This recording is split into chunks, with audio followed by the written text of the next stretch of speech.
Shalom Yasha'Allah. I want to start off by giving all praise, honor, and glory to Yahweh, Ba'ashem Yahushua, Ba'ashem Rakakadash, double honors to the apostles and elders of Great Millstone. Salutations to you brothers to the four corners of the earth, preaching this word and also laboring in this word in truth, love, and sincerity. Shalom to the hopeful elect. And now I'm laying back and out the brother Manata Zakbar's video. As you can see the title on the screen, it reads, Heathen women will be our love slaves. Get over yourself. And what you got to understand is that the Israelite man is going to have plenty women in the kingdom. Okay? Brothers are going to have multiple wives, including concubines. Many of our forefathers had multiple wives, including concubines. Okay? And a lot of you Israelite men out there don't want to speak on this matter because you don't want to make the Israelite woman feel uncomfortable. No, man. We here at Great Millstone, we're going to bring out the whole truth on every matter and everything that's in the scriptures, man.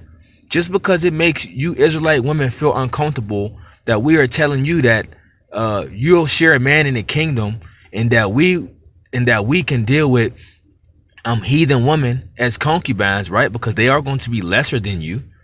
You know, they're not going to be up over you Israelite women. No, you Israelite women, you know, are going to be over the heathen women, man. You know, that's what a concubine is. It's someone of lesser value. But the point of the matter is we are going to have multiple wives and concubines, man. Y'all got to get over it, man. Hey, it's scriptures over feelings, man. It's scriptures over feelings. And when you go down and read the comments on this brother's comment board, man, it is insane, man. Okay? You Israelite women all up in y'all emotions because the brother's bringing out that brothers are going to have multiple wives and dealing with concubine women. Get over it, man. All right, let's get the first scripture. This is the book of Psalms 2 verse 8. And it reads, it says, ask of me, and I shall give thee the heathen for thine inheritance, and the uttermost parts of the earth for thy possession. You see? So the Lord's going to give us the heathen for thine inheritance. Yes, these concubine women, the women of our other nations, they're going to be a part of that benefit package, man, of us being rulers, of us being kings. All right? And a lot of you Jakes here in America, you have been so westernized, right? You've been so gone off Esau's Babylon juice that you think it's a bad thing to have more than one woman. That's not a bad thing, man. Now, if you choose to deal with one woman, that's on you. Do you? You know, but you're not going to make it seem like it's a bad thing, you know, if a brother want to deal with more than one woman. Long as it's within the law. Okay, long as it's within the law. All right. But if that woman is not dealing with no man, and she have not dealt with no man, the brother can deal with her, man. Okay. He's not off according to the scriptures for having more than one wife. He's not off, you know, because in that case, you know, y'all making these statements like, oh, want no holy men deal with more than one woman. Well, what about our forefathers, man? What about King David? What about King Solomon? Were they not holy men? What about some of the other forefathers? I don't know their names off the top of my head, but what about them? They were men of the Lord. Oh, so were they wicked because they had more than one woman? No, man. Okay. Because in the law, you can deal with more than one woman, man. You know, y'all just got to get over it. So let's get a few scriptures, you know, backing up these statements I'm making. Go to the book of Deuteronomy 21. Let's start at verse 10. And it reads, it says, when thou goest forth to war against thy enemies, and the Lord thy God have delivered them into thy hands, and thou hast taken them captive, and seest among the captives a beautiful woman, and has a desire unto her, that thou wouldest have her to thy wife, right? Then thou shalt bring her home to thine house, and she shall shave her head and pare her nails, and she shall put off the raiment of her captivity from off her, and she shall remain in thine house, and bewail her father and mother a full month, and after that thou shalt go into her, and be her husband, and she shall be thy wife. You are now reading an example of a spoil of war. Okay, she is given some time to bewail her mother and father, because guess what? During that time of war, we were to kill, we were to kill everyone else, man. But if you found a woman, someone that you like amongst them, you would take her for yourself, man. Right? And then you would give her a time and let her mourn for her father and her mother, because more than likely they would have been killed in war. Okay? It says, and if thou be, Salaki, it says, and it shall be, if thou have no delight in her, then thou shalt let her go whither she will, but thou shalt not sell her at all for money. Thou shalt not make merchandise of her, because thou hast humbled her. Right? So you already went into her and she was already defiled, so you cannot sell that woman. But the point is, that woman came as spoil of war. Let's get a precept. Let's go to the book of Numbers 31, verse 8. And it reads, it says, I'll start at verse 7. It says, and they warred against the Midianites as the Lord commanded Moses, and they slew all the males, and they slew the kings of Midian, beside the rest of them that were slain, namely Eva, and Rechem, and Zur, and Hur, and Hur, and Reba, 5 kings of Midian. Balaam, also the son of Beor, they slew with the sword. And the children of Israel took all the women of Midian captives, and their little ones, and took the spoil of all their cattle, and all their flocks, and all their goods. You see? Hey, these women became what? A spoils of war, man. Let's go to the point. It says, verse 17, it says, now therefore kill every male among the little ones, and kill every woman that have known man, right? Which a woman that slept with him by lying with him.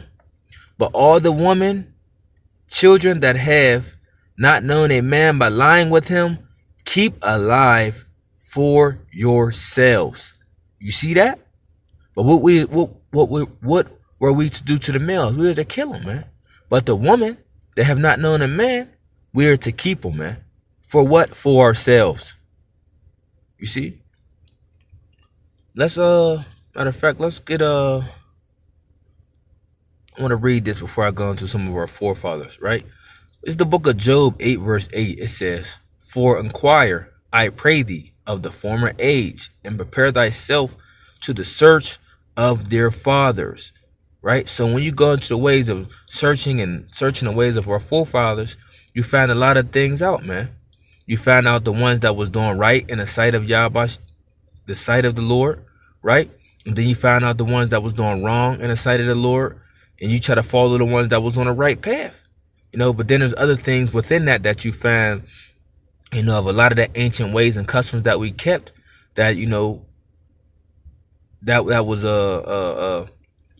basically good to know, so to speak. So we supposed to look and search of the ways of our forefathers, man. All right.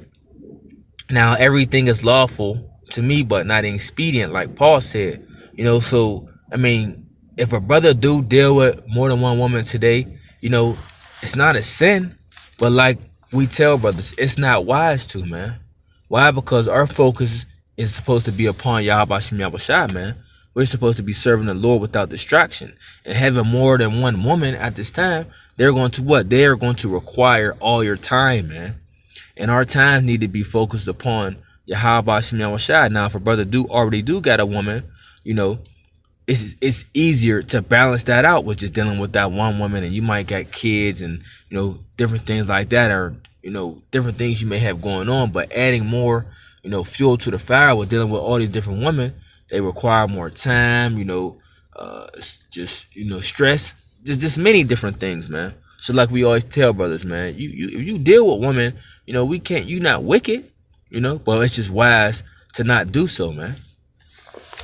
Okay, so let's go into a few examples of our forefathers, right? Because you people think y'all know the scripture so much. Oh, y'all think y'all know these men. Well, were these men of the Lord? Were these men of the Lord wicked because they had more than one woman?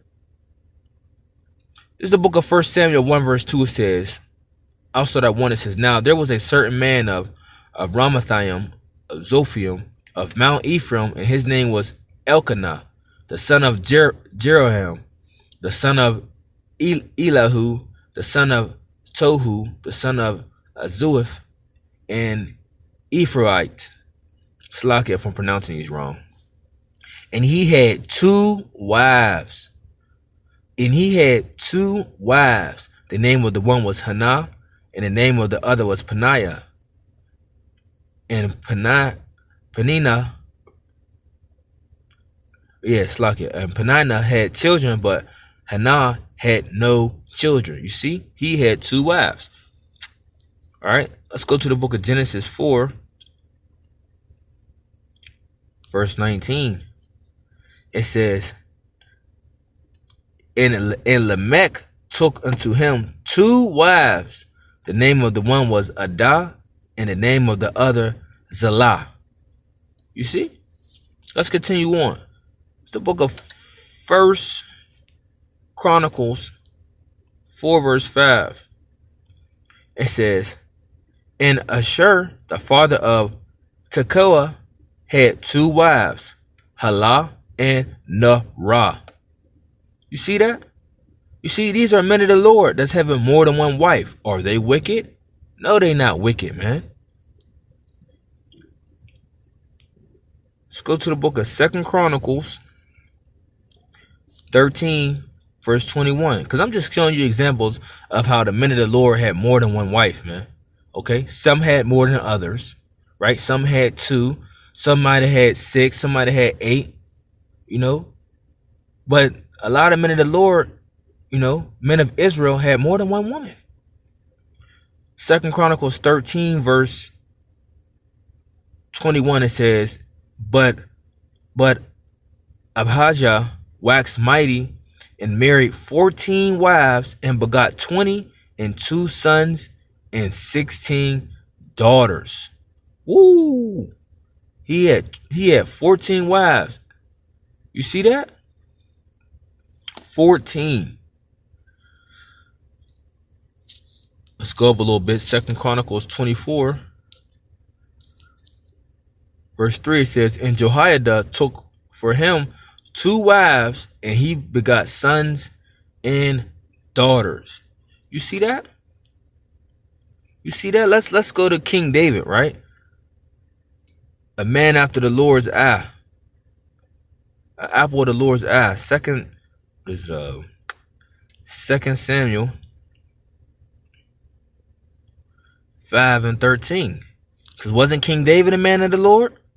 He sure was. And look how many women he had.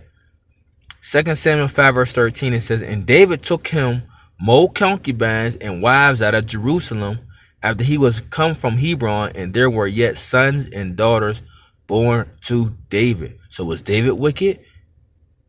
Was he wicked? No, he wasn't wicked, man.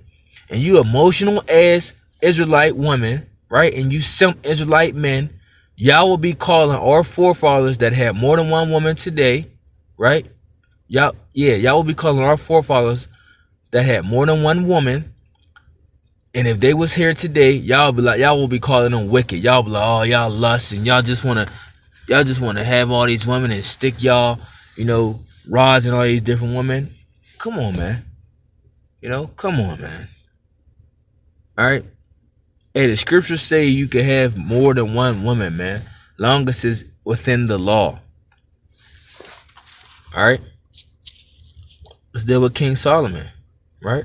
Because a lot of people say, oh, King Solomon, you know, sin was that he had multiple women. No, that wasn't King Solomon's sin. And I'm about to show you.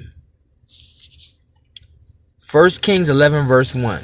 But King Solomon loved many strange women, together with the daughter of Pharaoh, women of the Moabites, Ammonites, Edomites, Sidonites, and Hittites. Oh, all heathen women of the nations concerning which the Lord said unto the children of Israel, ye shall not go into them, neither shall they come into you. For surely, right, there's a reason why he said that. For surely they will turn away your heart after their gods. Solomon clave unto these in love, and he had 700 wives, princesses, and 300 concubines, and his wives turned away his heart. For it came to pass when Solomon was old that his wives turned away his heart after other gods, and his heart was not perfect with the Lord his God, as was the heart of David his father. See, now you're going into what? This was David's sin. This is David's sin. Why? Because look what the things he's about to start doing. For Solomon went after Ashtoreth, and